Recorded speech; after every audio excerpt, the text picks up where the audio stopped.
کینی ټول کینا بیزوټیا کینا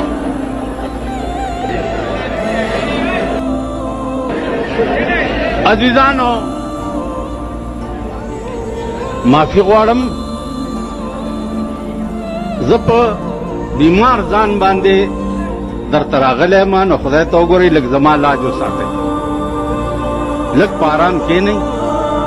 او دا خبرې په غور واورئ خبرې کو بنیادي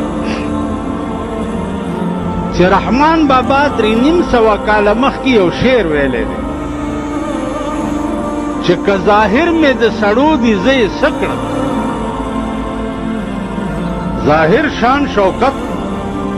که زما د سړو دی زه یې څه کړم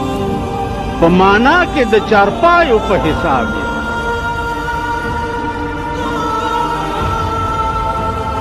درې نیم سوه کاله مخکې رحمان بابا ځان یاد کړی او بیا یې دا قوم یاد کړی چې دا چارپای دي خره دي ټټوان دي میلوګان دي پیشوګان دي سپي دي سپي له چې تیکه خوله کې ورکې بیا به یې ترې وباسې